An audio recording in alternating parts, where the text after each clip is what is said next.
shoes on the porch. Chapter 1. Cold Feet. The night was colder than usual, the kind that seeped through tattered sneakers and crept up to rattle the bones. For weeks, 17-year-old Jesse had survived by keeping to the back alleys, evading the block's ever-watchful eyes, blending into the world's unnoticed corners. The city was a river in motion, and Jesse was determined not to drown. But tonight, hunger gnawed at his belly, cruel and sharp, and his shoes, 3 sizes too small and ripped along the sides, were barely shoes at all. He looped the neighborhood twice, one with the faded red door and wide porches that always seemed warm, even in winter's dusk, before summoning his courage. There on the steps, gleaming under the porch bulb, sat a pristine pair of sneakers. Black leather, white soles, laces still looped in factory knots. Jesse stared, heart racing. Who left shoes that nice outside overnight? His hands trembled as he approached. It could be a trick. Maybe some rich kid was baiting thieves. Jesse searched the quiet street. Headlights swept by, indifferent. He crept closer, footsteps silent on the wooden planks. The shoes were real, new, and inside one, folded neatly, was a note. If you're in need, take these and come to the back door. Hot meal waiting. Jesse rocked back on his heels. It couldn't be for him. No one did things like this, not for the likes of him. Shame knotted in his stomach. He needed the shoes. He needed food more. But trust didn't come easy to those who'd slept on benches, hidden from police, and learned that every hand could be a trick or a trap.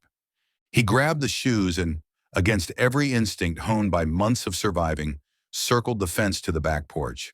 Chapter 2. The Open Door.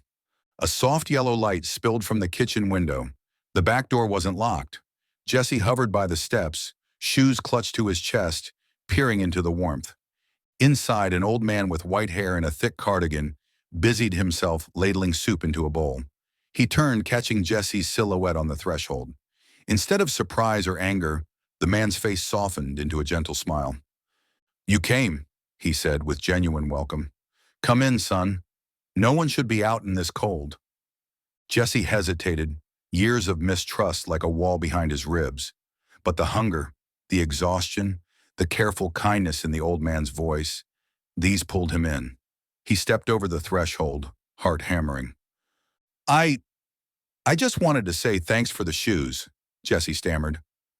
"I wasn't gonna, well, The man nodded, as if all this made perfect sense. "We all need help sometimes. Sit. Soup's hot. Name's Reverend Dawson, but you can call me Tom."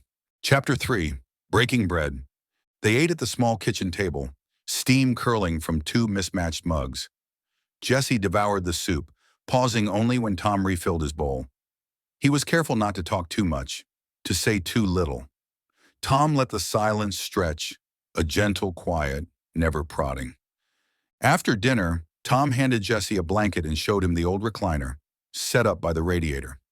"Stay as long as you need," Tom said. "When you're ready, you can talk. Or not. The shoes are yours, no strings." Jesse could barely meet his gaze. Kindness like this was dangerous.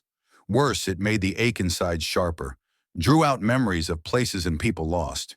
He dozed, blankets tight, the new shoes at his feet. That night, Jesse dreamed of his mother, her laughter the last warm thing he remembered before strange men and the social workers, and a series of doors closing forever. Chapter 4. The Past Unfolds. In the morning, Tom made pancakes, tried and failed at bacon, and let Jesse talk.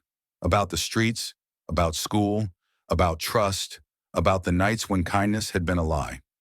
Tom listened without judgment, nodding along, sometimes offering wry stories of his own. Once I lived under the overpass downtown, before the pews and the sermons, slept with one eye open and my shoes in my arms so they wouldn't wander off. That admission, simple, unadorned, cracked Jesse's shell. It made sense, the way Tom understood hunger that wasn't just about food but dignity. Tom didn't press Jesse about the future. For days, then weeks, Jesse returned for meals, sleep, and sometimes just a spot of quiet. Tom taught him how to cook lentils for cheap, how to patch up his pack. Slowly, doors opened inside Jesse as well. He started showering, then offered to help around the house. Tom showed him the church's food pantry, introduced him, gently, always as his friend Jesse, to folks who ran the shelter. Chapter 5. Mistrust and Mercy. Of course, not everyone in town trusted the arrangement. "Tom, you're too soft," grumbled neighbor Mrs. Owens. "Letting street kids sleep over? What if something goes missing?" Tom only smiled. People need trust the most when they've been given the least reason for it. One night the shoes vanished from the porch. Tom's system had caught the eye of someone else. The police questioned Jesse. He stared down at the table, shame twisting his insides. "Guess it was only a matter of time," he muttered, ready for this fragile new life to slip away. Tom defended him. "He didn't do it," Tom insisted. "You think I can't tell when someone's hungry for more than food?" Mrs. Owens arrived the next day with a plate of cookies, apology hovering, unable to shape itself into words.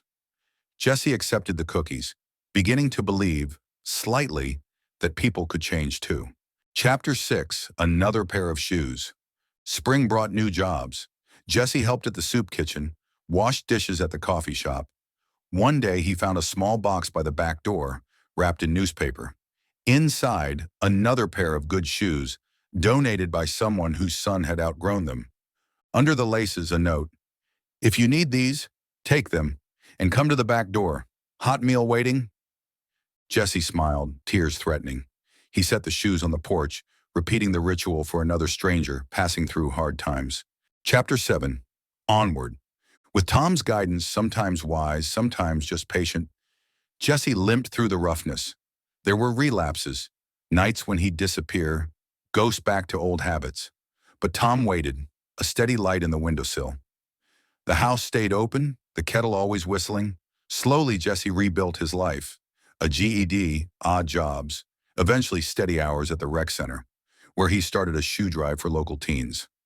Each pair was left on a porch. Each included a note, a meal, and an invitation. Years later, when Tom passed, Jesse found hundreds of small notes folded in a cigar box. Each one was addressed to friend, and each ended with the same line. Remember, mercy transforms lives. Chapter 8. Legacy. The porch light never goes off in Tom's old house. It's known in the neighborhood, the House of Shoes. People in need find something there, often a meal inside, and Jesse, with his half-shy grin, ready to listen. He never forgets who he was, or the man who changed his story with a pair of shoes and a meal without judgment. Some nights Jesse sits on the porch, offering quiet thanks for mercy, the kind that doesn't just patch up holes but plants hope for new journeys. For in giving what he received, Jesse learned the deepest lesson: kindness, freely given, can turn shame into trust, mistrust into belonging, and survival into a life worth living. Moral: mercy transforms lives.